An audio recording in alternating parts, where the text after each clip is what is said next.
You are listening to the Scholar Circle, scholarcircle.org. I'm Maria Armoudian.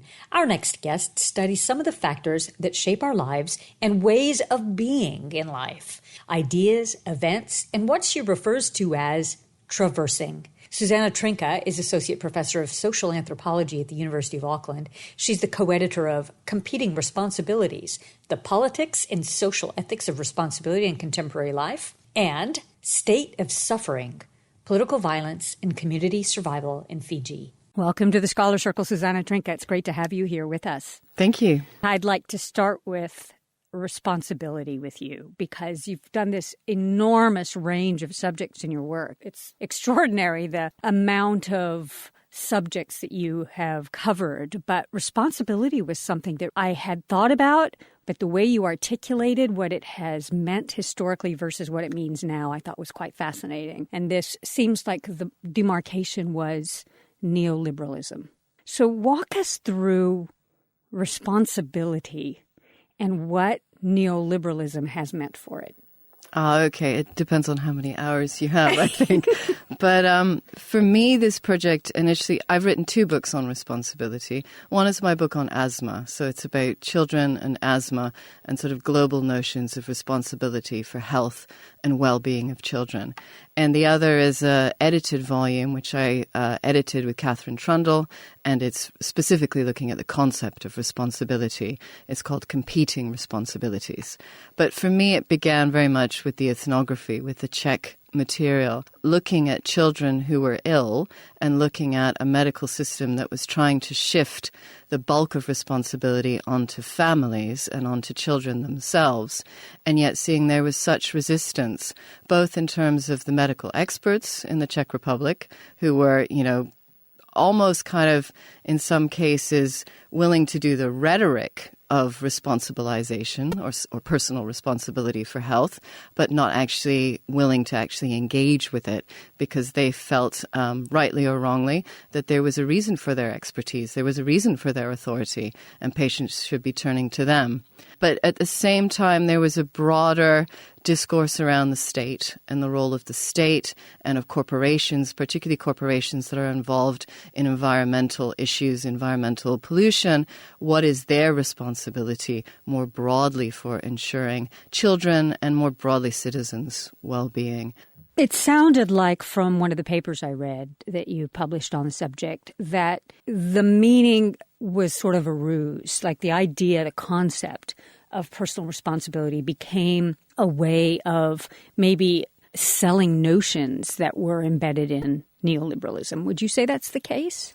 So what I try and do in both of the books is actually to try and complexify that, to say on the one hand, absolutely, but on the other hand, there have been real kind of activist movements around reshaping questions of expertise and authority, which are quite profound. So if you look at, because the asthma book looks at asthma in the Czech Republic and New Zealand, so if you look in New Zealand at what is commonly called self-management discourse around healthcare and asthma in particular, which is about sort of devolving responsibility onto the patient. They should self-manage their condition.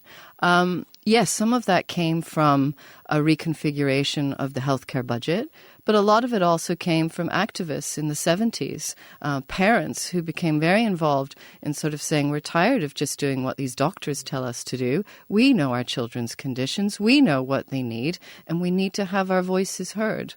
And so it was an interesting kind of move that came from 2 sides that has now ended up with this system where, yes, some families do feel very much empowered that they take responsibility for their children's health and well-being, but others feel that they're completely floundering. And often that's based on things like class and financial access and, who can actually afford to go to the doctor when they need to and who has to take responsibility for themselves, whether they're capable or not. And the cause of the conditions of asthma as well, like you mentioned, the corporate pollution, the externalization of that into the public. Yes, right? Absolutely. And so there's maybe this notion of societal approaches to responsibility as well. Absolutely, in both cases. And how do you sort of parse that out, and how have those meanings shifted? So in New Zealand, in terms of asthma, it's there, but it's subdued. Let me put it that way. So there are moves towards we need to look at this collectively. And in particular around we need to look at issues of poverty and children's health more broadly. But you have respiratory physicians, for example, saying that. So it's within that domain of sort of asthma and respiratory health, but it's a much broader take on what is necessary to help make children's well-being, improve children's health. But you don't really have that kind of when you open the newspaper. You don't see that as a headline. You don't see big debates in Parliament. What was interesting to me in the Czech Republic was every week it would be on the radio, it would be in the news, it would be in Parliament that people were arguing, doesn't the state have a responsibility here to take care of these children? So what was interesting to me was, yes, we have that discourse in New Zealand if you go looking for it, but it's not kind of front and center. It hasn't captured the social imaginary. So you think that is sort of the ethos of individualism? I think so, absolutely. Yes. And so would you argue that the ethos of individualism and individual responsibility is sort of a myth, given the complex nature of a problem like asthma? Individual responsibility is held up as an ideal, and people strive towards it. But is it truly possible? Well, one of the things I argue in the book is that you can have responsibility, you can have sort of individual empowerment if you're supported, right? So you need a particular kind of state or a particular kind of society or familial relationships which enable you to then do things on your own, but you need that sort of foundation for it to occur. And sort of more broadly, these are the issues that we take up in the Competing Responsibilities book, where we really try and look at responsibility as a kind of catchword of neoliberal discourse and suggest actually the word and the concept and the way we engage with responsibility has a myriad of different meanings and has been around for much longer.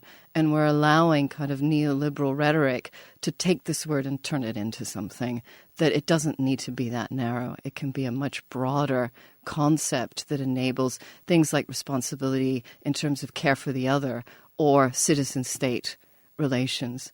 And for me, that really came through in a kind of mundane example. One of my kids was at intermediate school and the term project was responsibility.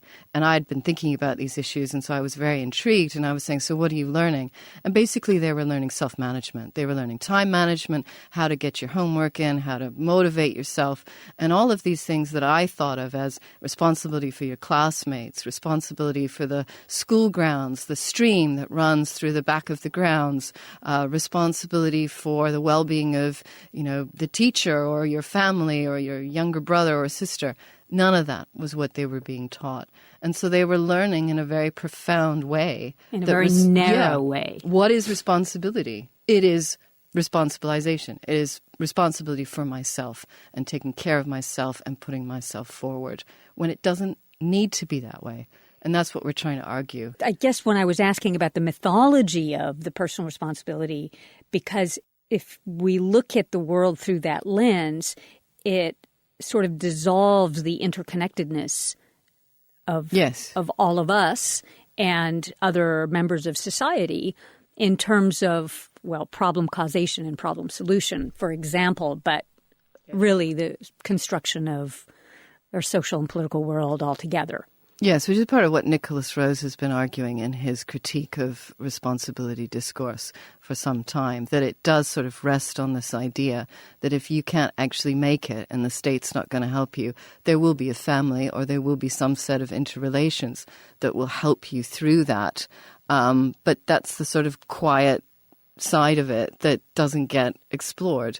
And we're trying to say that's actually quite fundamental to how we think about responsibility, is care for the other and citizen-state relations. Yeah, so care is a key concept that you talked about. Yes. So care for the other, care in terms of the community, care for maybe even if you go broader to sort of humanity or planetary care. Yes. So how can we use that in competition with this?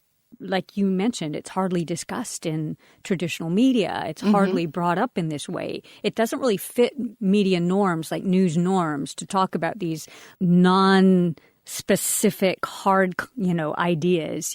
It's easy to cover a fire, Well, I guess that was what was so interesting to me about the asthma situation, was that you had similar medical possibilities, so similar kinds of levels of technology and systems of care in place in both countries. You had not wildly dissimilar rates. There's a lot more asthma in New Zealand among children than there is in the Czech Republic, but it's not like it was a completely different black and white situation. And yet the way people were talking about it, the way they conceptualized asthma as a problem. So what is the problem of asthma? When you talk to people in New Zealand, a lot of particularly people who aren't sort of competing mainstream definitions, the problem tends to be people aren't using their medication appropriately. And if they use their inhalers appropriately, then there would be a lot less anguish and problematics around asthma. Then you have a few sort of counter people who are saying, actually, the problem is with the pharmaceutical industry, which is trying to make us take our inhalers more than we need to. And that's something I explore in the book. But when I came to the Czech Republic and I asked people, there's a lot of talk about asthma, what really is the issue here?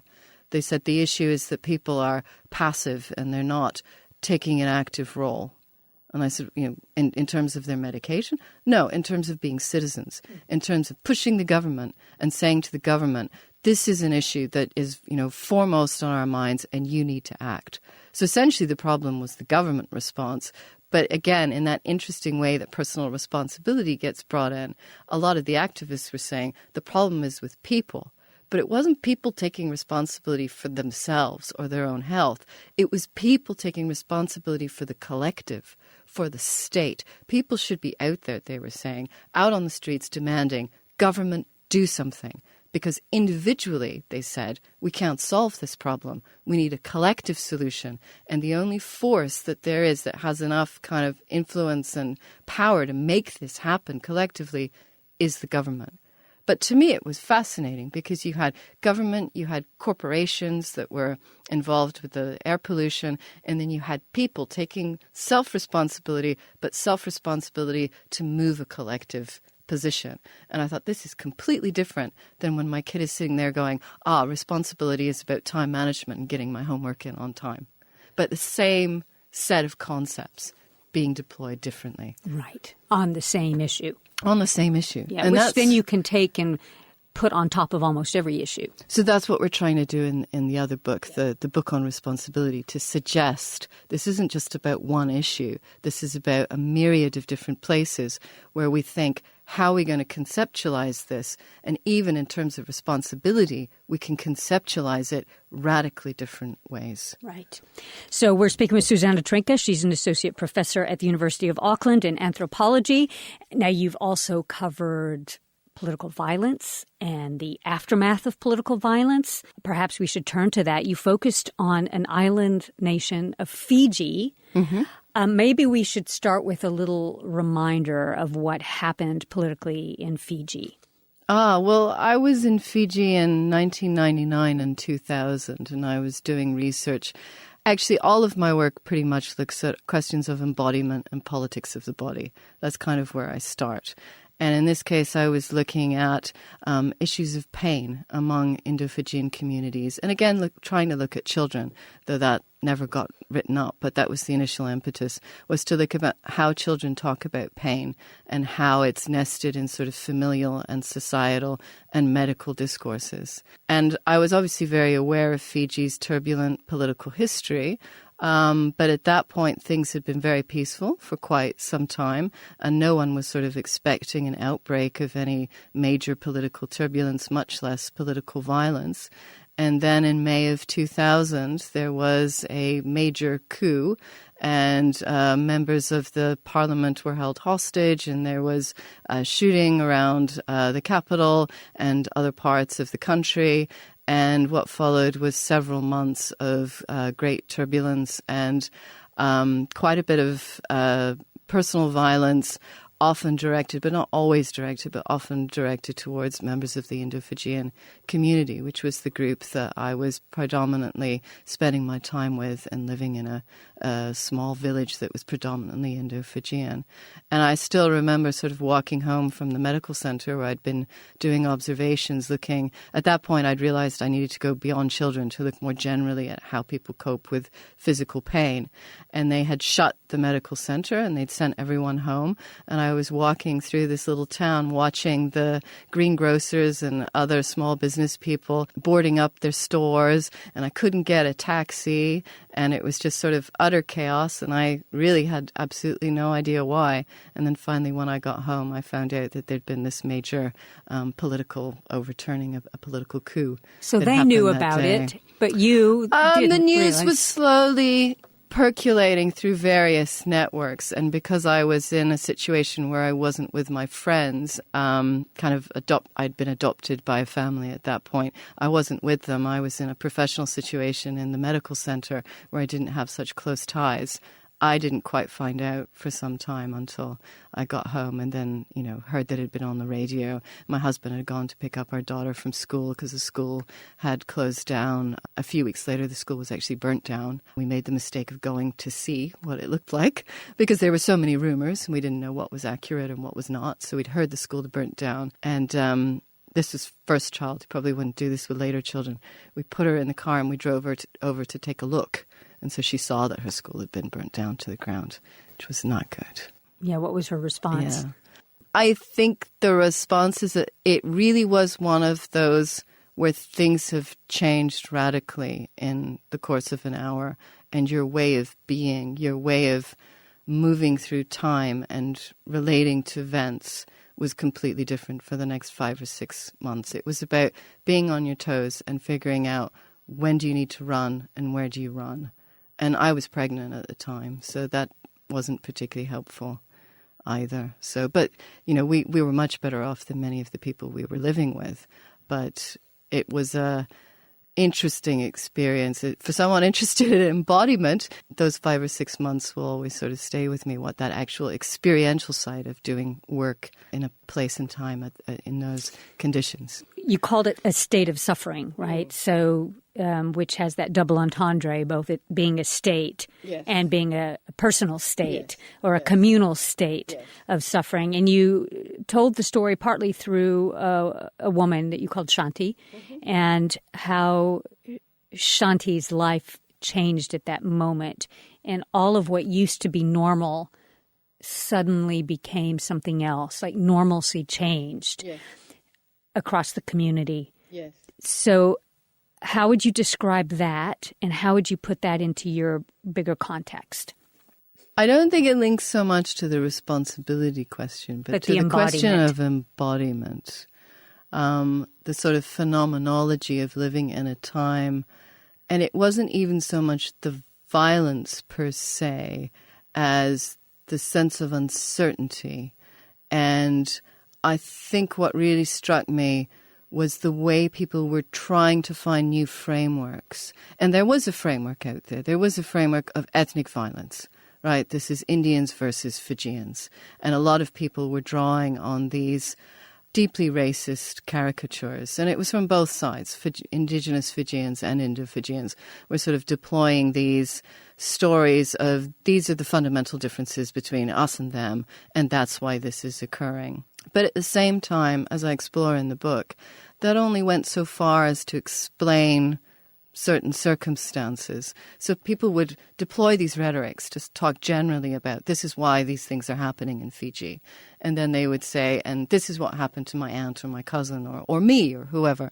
And we were there and they were going to come. And, there was always the they, right? They were going to come and they were going to burn down our house. These are Indo-Fijian stories I'm sort of replicating here. And then this indigenous Fijian friend of mine would come and say, you better run.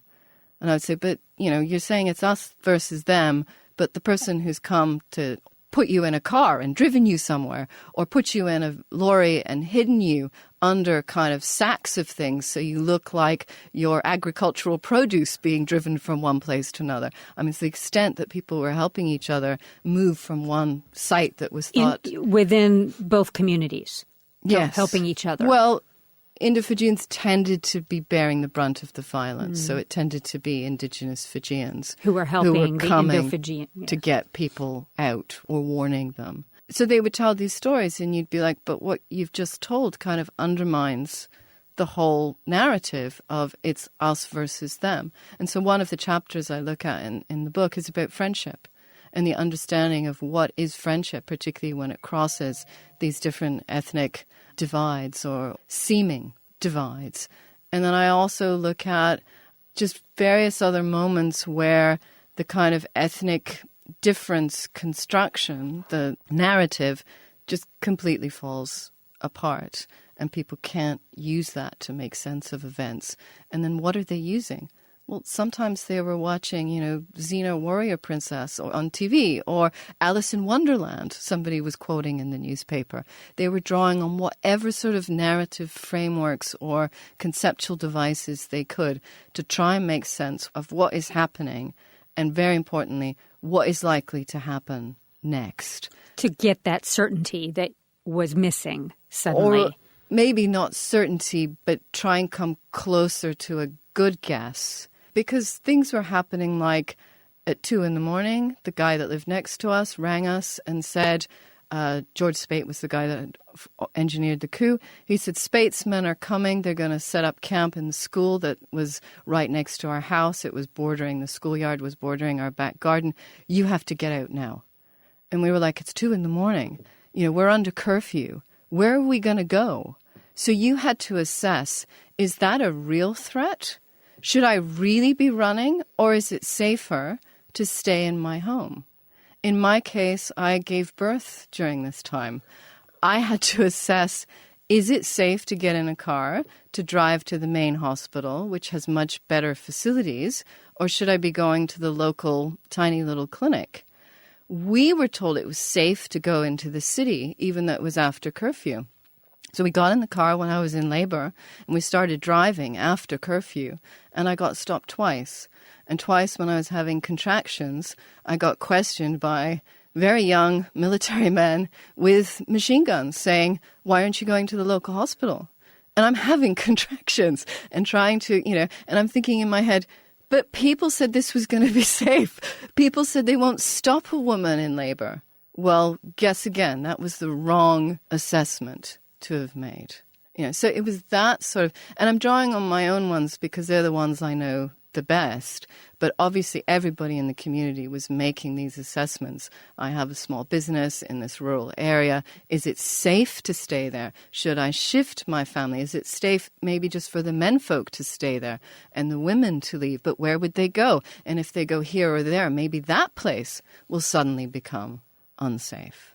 So the key in organizing life was around safety. Yes. And another key in making sense and talking that you said in the book was around pain. Yes, that was a broader discourse, which was there. So the question of safety was the really pertinent one on those days where you felt like things were extraordinarily volatile and you literally didn't know geographically, should I be here or should I be there? The schools have reopened. Can I actually send my kid there?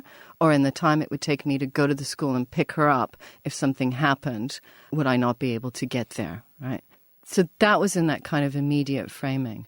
There was a larger issue there, which was the issue that had interested me initially when I came to look at children and pain, which was that Indo-Fijian discourse in particular really focused on issues of pain and the importance of suffering and giving your all, physically, giving your all to build the nation. And this was part of the heritage of Indo-Fijians, having initially been brought as indentured servants from India to work on sugarcane plantations where the conditions were extremely brutal. And so you had the descendants of those people kind of embracing and valorizing this history. And you can see in a politically divisive context where there was a lot of rhetoric against Indo-Fijians as sort of foreigners who don't belong in Fiji. Fiji should belong to the indigenous people. This was the kind of return rhetoric, the counter rhetoric, which was, our forefathers were brought here. They suffered, they sweated, they bled to make the sugar plantations grow. They built the economy of this country. And so therefore we have a right to stay here. And that was there from the first day I arrived and all through the coup, where it got heightened as people are feeling threatened. You know, they start to sort of raise their claim and say, actually, we have a right to be here. And you can see that manifest in the way that we and our forefathers and foremothers have suffered for this nation. And it has certainly continued since then. So I would guess that a lot of this type of contextualization can be overlaid into many conflicts. I will allow you to make that assessment because I never set off to be an anthropologist of political violence. It's kind of the last thing I wanted to do. And I was sort of thrust into this situation and decided it was sort of my ethical responsibility to document it because I'd been there for a year and a half when this happened and I knew the community really well. I mean, I'm making it sound like I sat there and justified it. It was just, this has happened, I need to write about it. It wasn't actually that thought through. It was more, this is happening to people, it needs to be documented.